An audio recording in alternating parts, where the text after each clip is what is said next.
네, 여러분 안녕하십니까? 가스미가 오라교회 전원홍 목사입니다. 여러분과 함께 내일 있을 교회 설교를 미리 나눠보려고 합니다.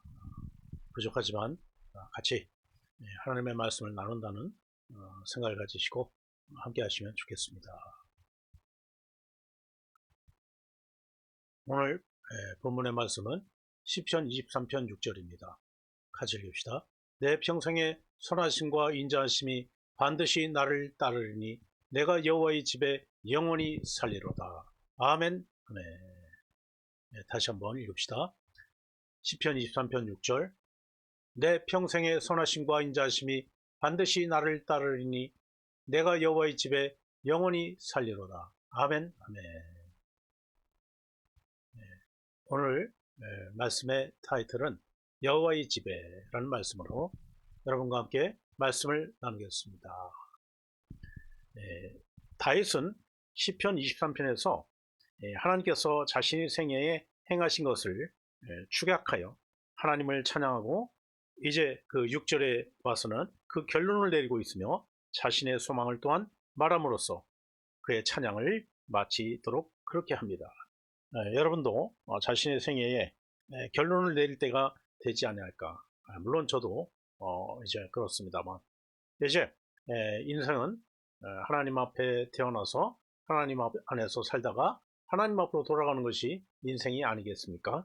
다윗도 그랬습니다.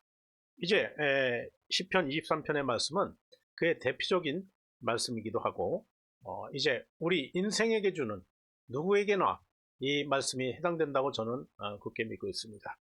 앞에 1절부터 4절까지는 다윗의 목동 시절의 그러한 경험, 즉 하나님의 어떤 분이었다, 그리고 하나님께서 어떻게 인도해 주셨다 하는 것을 말씀하였습니다.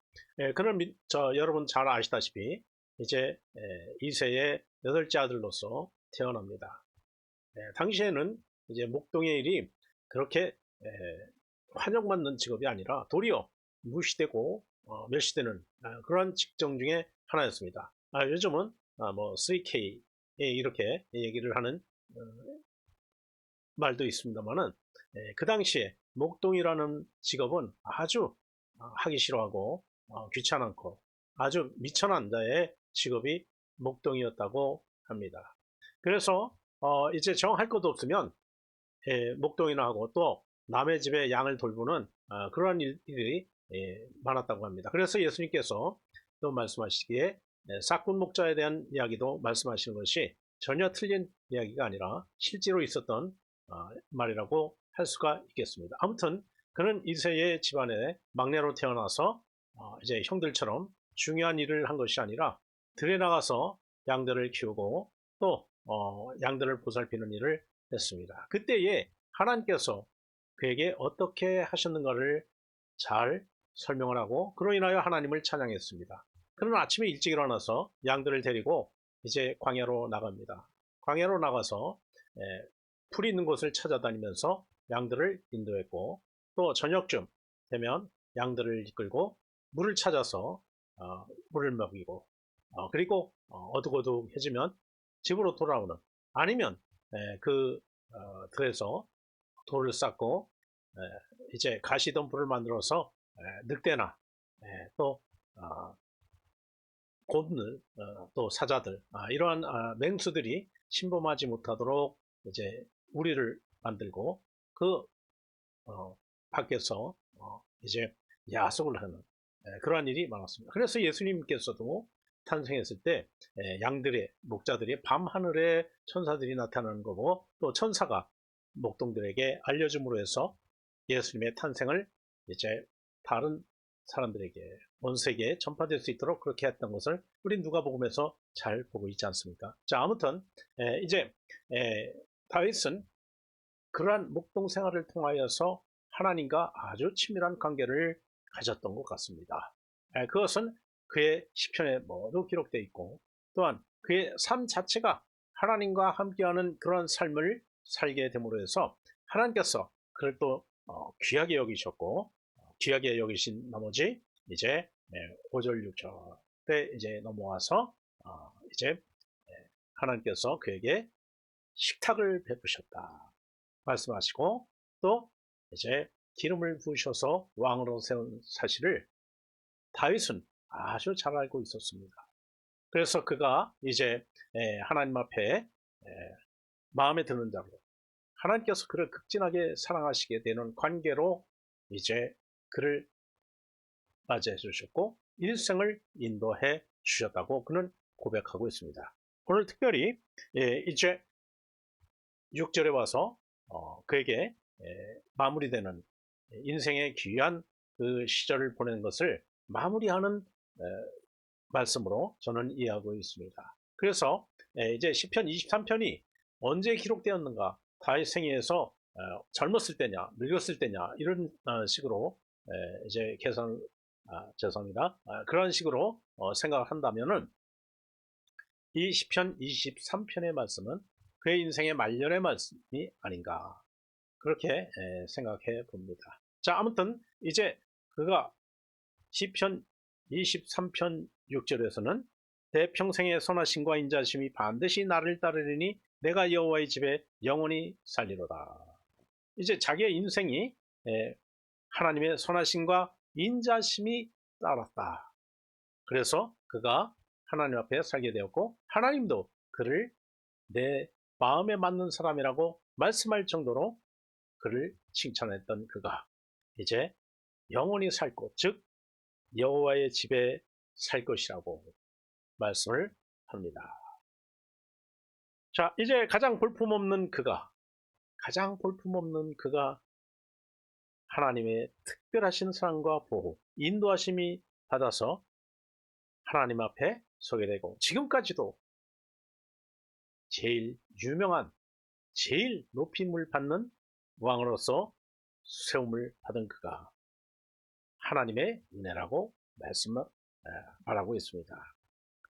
다윗은 하나님과 힘과 능력을 넘어서 하나님의 역사심을 이제 그가 보았고 또한 경험한 사람입니다. 잘 아시다시피 그가 광야에서 목동생활만 한 것이 아니라 이제 블레셋 장군, 그렇습니다, 골리앗을 무너뜨리고 일약 영웅이 되어서 그가 이스라엘의 왕이 되었습니다. 자, 기름을 받았습니다마는 그를 쫓아다니고 죽이려 했던 사울, 자신의 장인에 의해서 죽임을 당할 수 있었던 그런 협박과 위협 속에서 살았고 그는 광야를 돌아다니면서 정말 겨우겨우 살게 되었고 이윽고 그가 기름 부어 이제 다윗성에 살게 되었습니다만 그의 아들이 배신하여 그를 또한 죽이려 하여서 그는 또 피난길을 가야 했습니다. 또한 그는 어떤 시련이 있었습니까? 그렇습니다. 물론 자신의 욕망에 의해서 햇사랑 우리아의 아내를 취하려 했던 그런 사람이었고 그로 인하여 또한 그는 살인을 저지르게 되었고 그가 하나님 앞에 큰 죄를 지었던 것이 그의 생애에 있었습니다. 그러나 그때마다 다윗은 하나님 앞에 무릎 꿇고 회개하고 하나님 앞에 이제 진정한 사람으로 다시 교정을 받아서 하나님 앞에 살 수 있었다 하는 것을 이제 우리에게 가르쳐주는 귀한 다윗의 믿음이라고 볼 수 있습니다. 아무튼 이제 하나님께서는 그를 버리지 아니하시고 끝까지 그의 일생을 축복하시고 도와주셨다 하는 것입니다. 자, 그런데 그가 그렇게 된 것은 바로 무엇이냐? 하나님에 대해서 많이 알았다는 것입니다. 하나님에 대해서 우리는 얼마나 알고 있습니까? 사실 말씀 아니면 우리는 하나님에 대해서 알 수도 없습니다. 그런 이제 다윗은 그가 경험하는 하나님에 대해서 철저하게 알게 된 것을 기록하였고 시와 찬양으로 그를 높였습니다. 하나님을 높였을 때 하나님께서도 그의 시와 찬양을 다 받으셨고 그를 또한 높이 들으셨던 것입니다. 자, 그래서 그의 찬양과 그의 시 가운데는 주제가 무엇인가 하는 것입니다. 시편 여러 곳에서 말하고 있습니다. 하나님은 인자하시고 선하시다고 말씀을 하였습니다. 자, 그래서 그가 이제 어떻게 하나님을 찬양하고 있었는가? 시편 34편 8절 9절 같이 읽읍시다. 너희는 여호와의 선하심을 맛보할지어다. 그에게 피하는 자는 복이 있도다. 너희 성도들아 여호와를 경외하라. 그를 경외하는 자에게는 부족함이 없도다. 다윗은 항상 하나님을 선하다 말씀했고 또 인자하다고 찬양했습니다. 여기서 맛보다 라는 것은 타엠입니다. 타엠이라는 히브리인데 이것은 음식을 맛보다 라는 말과 똑같습니다. 음식을 맛보다라는 것은 여러분 영원히 잊지 못하는 경험이 바로 음식을 맛보는 것입니다. 제가 어렸을 때 어머니가 꼭 저에게 양념을 이제 해서 음식을 만들면 꼭 맛을 보게 했습니다. 그래서 짜냐, 싱겁냐, 맵냐 이런 것을 꼭 저에게 물어봤습니다. 그래서 그 맵고 짜고 싱거운 것을 이제 어머니에게 말씀드리면 어머니가 거기에 따라서 또 양을 조절했습니다. 지금도 마찬가지입니다. 지금도 일본에서 김치를 담는 아내가 꼭 양념을 만들고는 저에게 이렇게 좀 한 손가락 정도 이렇게 가지고 와서 혀에 묻혀줍니다. 그러면 짜다, 다다, 달다, 쓰다 뭐 이런 이야기를 합니다. 그러면 저의 입맛에 맞추어서 양념을 조절해서 음식을 만듭니다. 자, 이렇게 하나님을 맛본다는 것은 굉장히 귀중한 일이고 또한 그 맛본 사실은 영원히 잊지 못할 정도로 우리 안에 남아 있습니다. 우리네들은 참으로 이상하게 본 것, 들은 것 이런 것은 자주 잊어버릴 수 있습니다만 맛본 것에 대해서는 오래 기억하고 있는 것 같습니다. 그래서 하나님의 선하심을 맛보아 알지어다 하는 이 말씀은 상당히 의미가 있고 또 귀한 것입니다. 한번 해봐라. 네가 맛을 보아라. 하나님의 선하심을 맛보아라. 그에게 피하는 자는 복이 있도다 말씀하십니다. 너희 성도들아 여호와를 경외하라. 그를 경외하는 자에게는 부족함이 없다.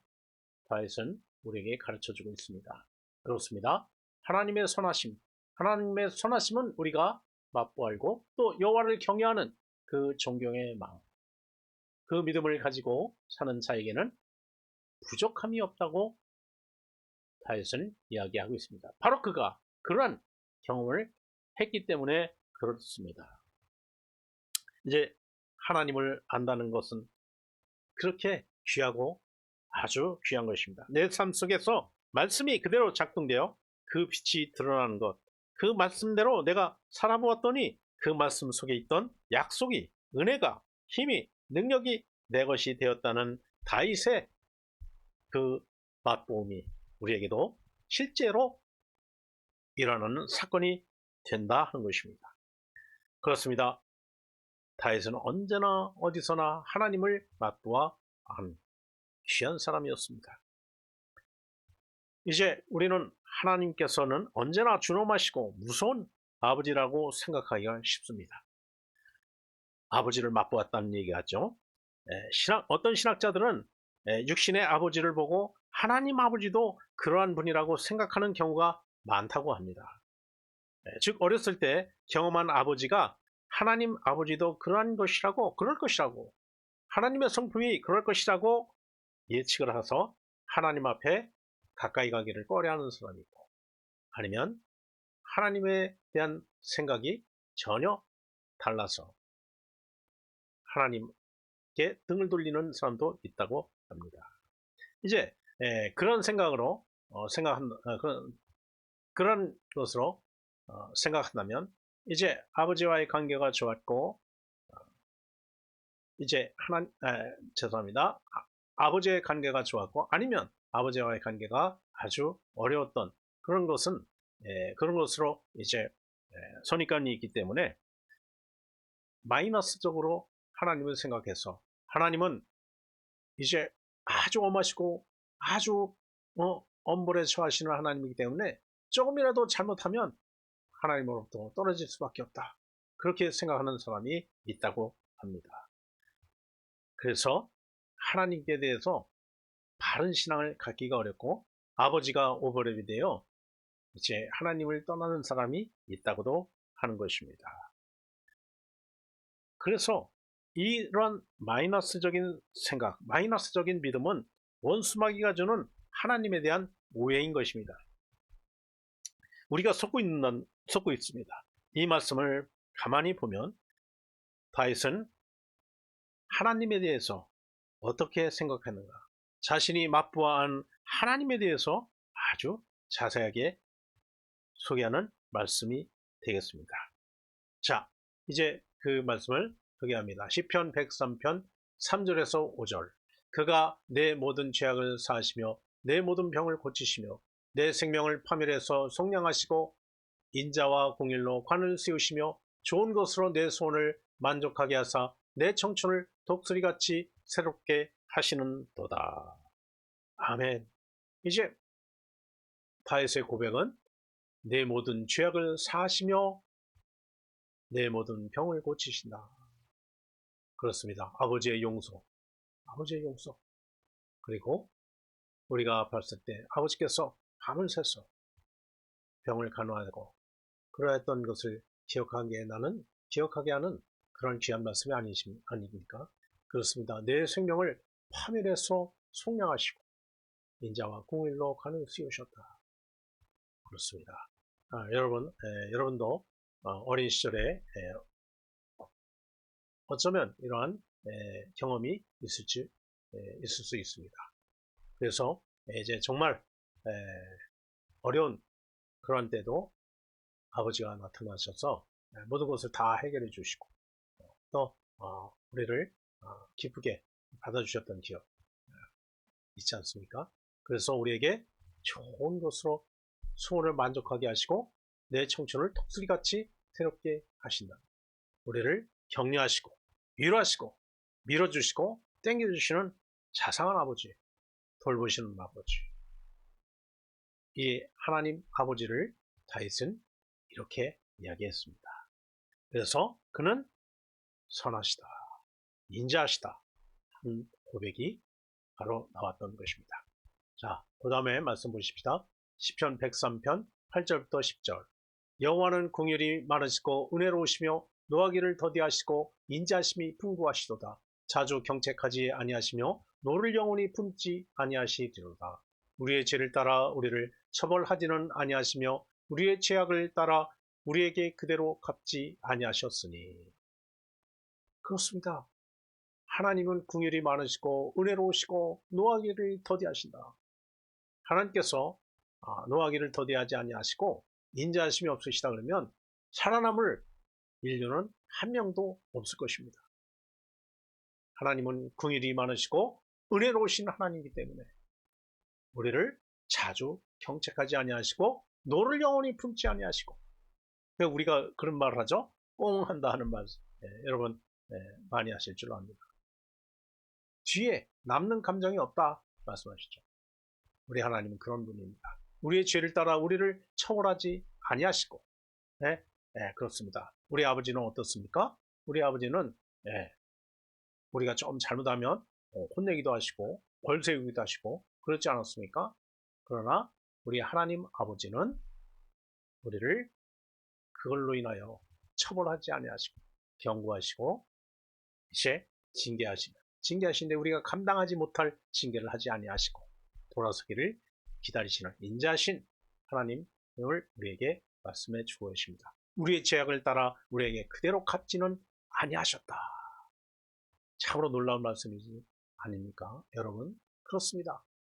우리의 죄악을 따라 우리에게 그대로 갚았다 하면 말씀드린 대로 우리 인간은 한 사람도 살아남을 수가 없었을 것입니다. 이것이 다시 맛보아 알게 된 하나님의 성품입니다. 하나님의 선하심과 인자하심을 그가 아주 구체적으로 노래한 구절이 바로 이 말씀이라고 저는 믿습니다. 저와 여러분에게는 이러한 하나님의 인자하심을 느끼고 믿고 살아가는가 하는 것입니다. 너무나 엄한 하나님, 물론 하나님에 대한 두려움이 없다는 것은 잘못입니다만 하나님께서는 엄벌에 처하는 인자심이 없는 아주 강한 하나님, 그런 하나님이 아니시라고 분명히 우리에게 말씀해 주고 계십니다. 하나님께서는 100% 신뢰하고 생명을 다해 따르는 자를 사랑하고 아껴주신다는 것입니다. 자, 그래서 잠언의 말씀은 이렇게 우리에게 소개하고 있습니다. 또 하나가 있었네요. 죄송합니다. 시편 103편 13편부터 14절. 아버지가 자식을 궁일이 여긴같이 여호와께서는 자기를 경외하는 자를 궁일이 여기시나니 이는 그가 우리의 죄질을 아시며 우리가 단지 먼지뿐임을 기억하심이로다. 하나님께서 우리를 지으셨기 때문에 우리를 잘 알고 계시고, 아버지가 자식을 궁일이 여긴같이 여호와께서는 자기를 경외하는 자를 궁일이 여기신다고 말씀하셨습니다.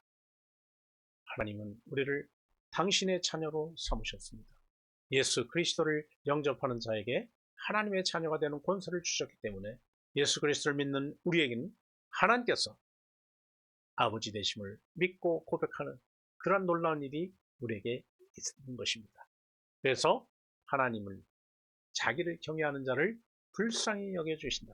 이는 그가 우리의 체질을 아시며 우리가 단지 먼지뿐임을 기억하심이로다 말씀하셨습니다.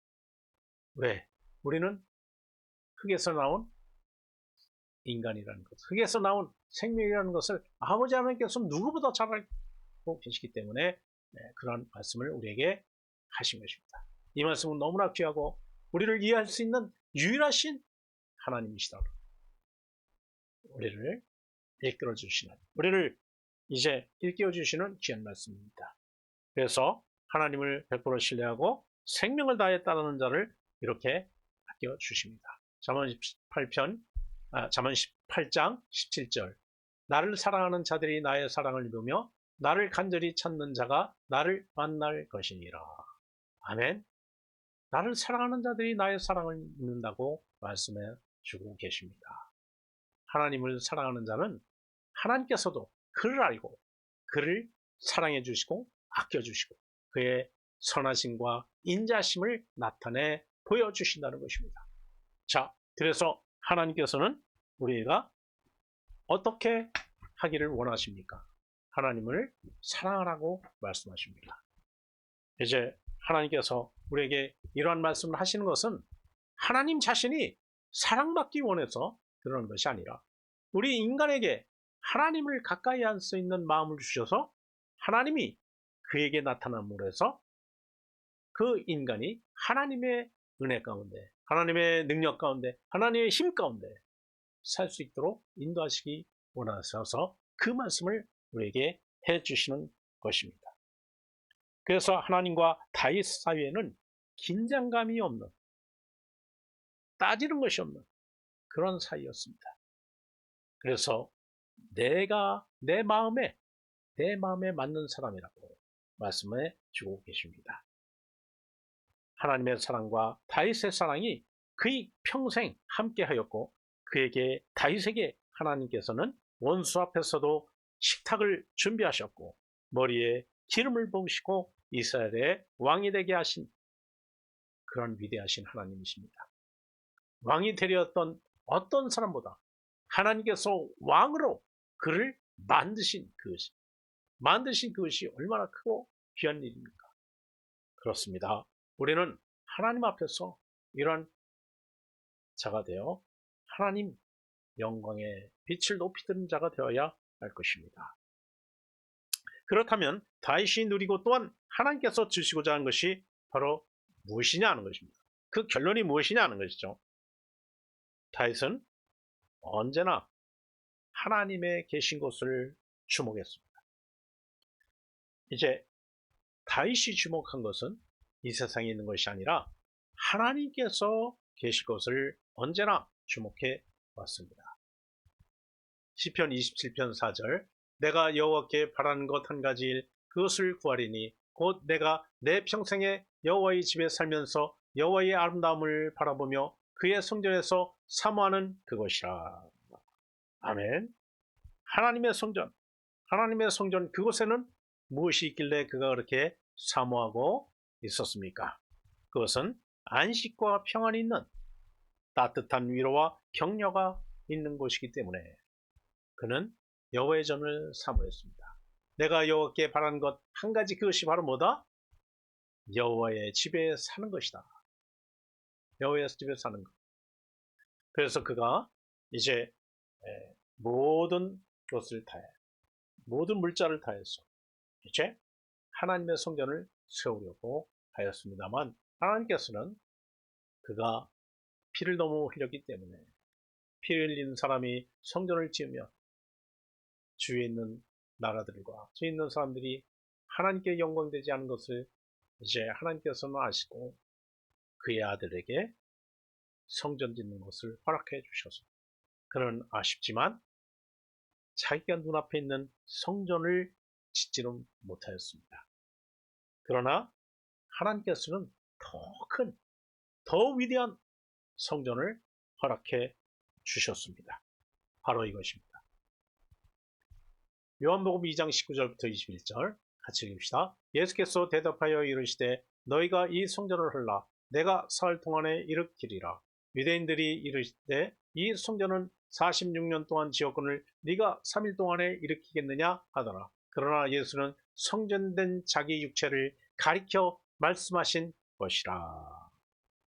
이제 하나님께서는 다윗에게 허락하신 성전이 있었습니다. 바로 예수 그리스도입니다. 여러 가지로 예수 그리스도에 대해서 말씀을 할 수 있겠지만 그는 다윗의 혈통으로 태어나 그는 성전으로 이 세상에 오셨다고 말씀을 주고 계십니다. 그래서 이 성전을 헐라, 솔로몬이 세운 이 성전 헐라, 그래도 내가 사흘 동안에 일으키리라 말씀하셨고, 그 말씀의 뜻이 무엇인가 알아봤더니 예수 그리스도, 당신의 육체, 그 육체, 그것이 바로 성전이 되었다고 말씀해주고 계십니다. 그러므로 해서 다윗이 세우지 못한 눈으로 보이는 성전이 아니라 보이지 않는 메시아가 이 땅에 오셔서 우리에게 가르쳐 주신 말씀, 당신 자체가 예수 그리스도 그분이 성전이었다는 것을 분명히 말씀해 주심으로 해서 솔로몬의 성전, 아니 온 세계에 있는 어떠한 성전보다 위대하고 화려한 참으로 놀라운 성전이었음을 우리 하나님께서는 다윗에게 허락해 주셨던 것입니다. 그래서 그 성전을 통하여서 흘러나오는 하나님의 위로와 격려, 안식, 이것을 누리고자 했던 것이 바로 오늘 6절의 말씀이 아닌가, 저는 그렇게 묵상합니다. 오늘 우리에게 주시는 하나님의 은혜는 무엇입니까? 다윗 그의 생애 동안 하나님과 동행하고 사랑하고 하나님의 말씀이라면 아무 조건이나 상황에도 순종하였고, 그가 범죄했을 때는 그의 심상이 떠내려가도록 회개하고 돌이켰던 것입니다. 그가 경험하는 하나님을 그는 찬양했고, 그의 삶에서 그는 하나님의 사랑을 받은 자로 영원히 복을 누리게 되었다는 것입니다.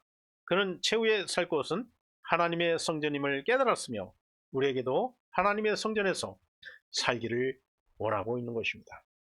그래서 고린도전서 3장 16절은 이렇게 말씀하고 계십니다. 고린도전서 3장 16절, 너희는 너희가 하나님의 성전인 것과 하나님의 성령이 너희 안에 계시는 것을 알지 못하느냐. 그렇습니다. 예수 그리스도께서 성전이 되어 주셔서 우리의 죄를 위하여 십자가에 죽으시고 장사한 지 3일 만에 부활하셔서 영원한 성전이 되어 주셨습니다. 어떤 사람은 이것을 부활 성전이라고 이야기합니다. 참 표현이 좋다고 생각합니다. 솔로몬 성전이 아닌, 눈에 보이는 솔로몬 성전이 아닌 예수 그리스도께서 우리를 위하여 아낌없이 주신 그 부활의 성전, 그 부활의 성전이 우리 안에 있다. 그래서 우리 안에 성령 하나님이 함께 내주하신다는 것, 이 귀한 믿음, 여호와의 집에 영원히 거하는 다윗의 소망이 한꺼번에 이루어져 모든 예수 그리스도를 믿는 자에게 다 이루어졌다는 것입니다. 놀라운 일이 아닐 수 없습니다. 자, 다윗의 꿈이 우리에게 예수님을 통하여 이루어졌다는 것입니다. 예수 그리스도를 통하여 주신 하나님의 안식의 공간, 성령 하나님의 공간, 우리가 영원히 거할 집은 그 거할 집을 우리 하나님께서 우리에게 주셨다는 것입니다. 물론 우리가 앞으로 가요. 천국에 소망을 둔 자가 가요. 예수 그리스도를 믿는 자가 돌아갈 그 천국의 집도 우리에게 있다는 것입니다. 천국에는 성전이 없습니다. 예수 그리스도 그분 자체가 성전이기 때문에 성전이 우리가 눈에 보이는 성전은 없으나 그것 자체가 성전이었다는 것입니다. 성전이라는 것입니다.